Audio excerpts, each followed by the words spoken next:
What kind of mother would abandon her own daughter? This little girl, only 10 years old, her mother owes money to a loan shark and is pledged as collateral to a debt collector. Her mother called and said she would bring her home the next day with the money. But the girl waited and waited, but her mother never showed up. 너네 엄마 한국에 없어. 돈 벌러 다시 중국에 갔어. 이제 너 싫어서 다시는 안 온대. 거짓말! 나도 안 보고 다니라! 나 엄마 따라갈 거란 말이야! The man hugged the girl and tears welled up in his eyes. No one could hear such cries without being moved. This unrelated couple, Kevin and the girl, have made the most tender film of the year. Kevin is a former soldier. When he got out of the army, he became a loan shark.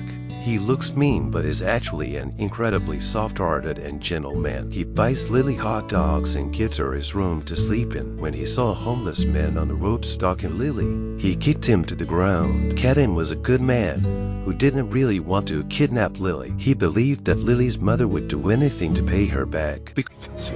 요즘 세상에 돈 75만 원이 없어가지고 딸 자식 버리고 하는 애비가 어딨어 이 새끼야. But Lily's mother was slow to show up. When Kevin saw her again, she was being held in the police station with a bunch of people. The police told Kevin this woman was an illegal detainee. We had caught her the night before. She was about to be deported to her home country. Before she left, she had to see Kevin. Lily's mother asked Kevin to take care of her for a while. She said that in a few days Lily's uncle would contact him to pay off the loan sharks and take Lily away. Finally, Lily's mother took out a photo in a pager and asked Kevin to give it to Lily. She also asked Kevin not to tell Lily the truth, but to tell her that her mother was away on a trip to make money. Sooner or later, she would come back for her. Looking at this poor woman, Kevin once again felt weak. He found Lily and drove her home. He repeated his mother's well-intentioned lie to Lily. Lily looked at Kevin. 진짜요? 엄마가 그랬어요? Kevin turned his head away from Lily and didn't dare look her in the eye because he knew in his heart this poor little girl in front of him might never see her real mother again. Lily was a good girl. All the other children were off at school. She was at home doing laundry and scrubbing the floor. At the sound of footsteps, she turned off the television and greeted the adults respectfully. Kevin was surprised that he didn't ask Lily to do these chores. Kevin said, "You're acting strange today." Lily didn't answer. She just stared at him with expectant eyes. It took her a while to speak. 아저씨, 부산 가봤어요? 그래. 거기 가 있으면 엄마가 진짜 데리러 오는 거 맞아요? So Lily was so attentive, was expecting Kevin to take her to her mother sooner. Soon Kevin received a phone call from Lily's eldest uncle. He said he would come to pick up the child tomorrow. Kevin was finally relieved that the job was finally done. But before dropping Lily off, Kevin wanted to take her to celebrate and make some good memories for him. And that's when Kevin realized that he didn't know Lily's name. All this time, he'd been calling Lily Guaranteed. Lily gave her name and asked Kevin's name. Kevin exchanged names too. Lily laughed out loud at that. What a silly name. So Lily gave him the nickname Castle. Kevin took Lily to a clothes shop to buy her a nice dress. But Kevin looked at the price and panicked and took Lily away. Then he picked out the cheapest dress for Lily in the disposal section. Afterwards, Lily said she had one more wish. She wanted to see a concert of her loved ones before she left. Of course, Kevin didn't want to spend money on tickets, but to satisfy Lily's wish, halfway through the concert, he took Lily in through the back door. Lily was so happy that night. After the concert, Lily wanted to buy a CD as a souvenir. Kevin was a bit upset at the price, but then the staff said, "You're a great dad for bringing your daughter to the concert." Kevin heard that and made a decision. He put his foot on the table and pulled out the money he had hidden in his sock. On the way back, Lily hugged Kevin. Kevin panicked and told Lily not to do that. Back home, Kevin bought Lily a birthday cake. It wasn't Lily's birthday, but Kevin knew they wouldn't see each other again. Lily wasn't very happy either. She had grown attached to Kevin over the time they had spent together. It was still time to part. Kevin bought Lily a second-hand CD player at the station, hoping she would think of Kevin when she heard the songs of her loved ones. Lily followed her uncle on the bus to Busan. Through the window, Kevin deliberately pretended not to care, but couldn't help but curse. "I'm in a really bad mood. Damn it, the first day Lily left." Kevin felt like he had lost his soul. He started leaving messages on Lily's pager, but he called back and forth a dozen times and didn't hear back from Lily. Kevin had a bad feeling that something might have happened to Lily. Sure enough,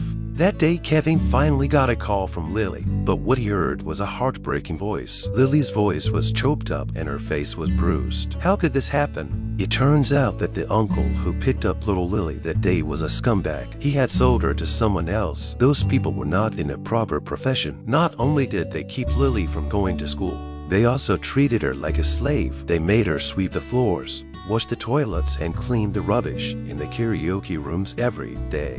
One night, Lily was suddenly called to the private room to clean up the mess. There was a middle-aged customer sitting in the room. He was angry because he was not satisfied with the service and the glass fragments hurt Lily's face. Lily bandages the wound briefly. She takes the opportunity to steal the phone and dial Kevin's number and tell him where she is. Kevin hung up the phone in anger and drove overnight to the scene. He was distraught to see the state of Lily's condition. He told Lily to back off and smash the door glass. He wanted to take Lily away. "Uncle, it's okay now. Don't cry." On the way back, Lily wiped the blood from Kevin's hand with her sleeve. Kevin laid Lily down and stroked her hair. He was determined to take responsibility for Lily to the end. Kevin wants Lily to go to school, but the school director says that Lily is illegally detained and cannot attend compulsory education unless Kevin is made Lily's father. When Lily heard this, she ran away. She was still convinced that her mother would come back for her one day. Finally,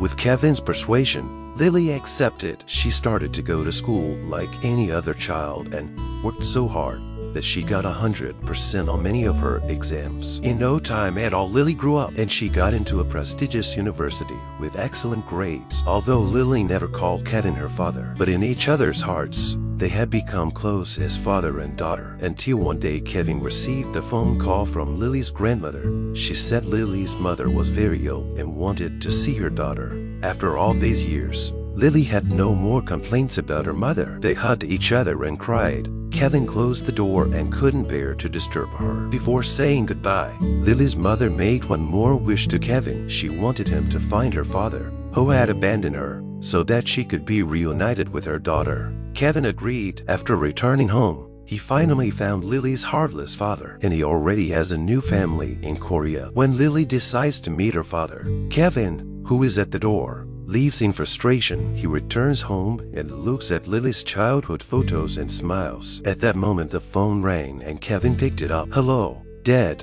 It was the first time Lily had ever called Kevin Daddy. "Daddy dropped me off. He should pick me up too." "That's right. Where are you now? Is it in that place just now? You stay there and wait for me right there." Then Lily waited and waited, but her dad never showed up. Kevin had disappeared. Lily searched for him for 10 years and couldn't find him. She went to the police station to ask if there was a man called Kevin, but the police had searched their files and found no one. 10 years later, Lily suddenly thought of something. She excitedly asked the police if there was a man called Castle. That was the name Lily had given Kevin earlier, and there was. The age and name matched Kevin's description, and the man was in a nursing home. And when they arrived in a hurry, they found out that it was more like a mental institution than a sanatorium. Kevin was being held in a small room here. The doctor said he had been suffering from a brain attack for a long time, but had refused treatment. That's why he had a car accident the day he left to pick up Lily and lost his memory. There are only two names in his mind: Castle, as Lily had called him, and Guarantee, as he had nicknamed Lily. These two names are written in Kevin's notebook. At the end of the film, Lily finally meets Kevin. He is dull and dirty, although he doesn't recognize Lily anymore, but he still reacts instantly to the word guarantee. He pulls out the CD player he once bought for Lily, and Lily says to Kevin, "From now on your uncle's mortgage, I won't let go until you get your memory back."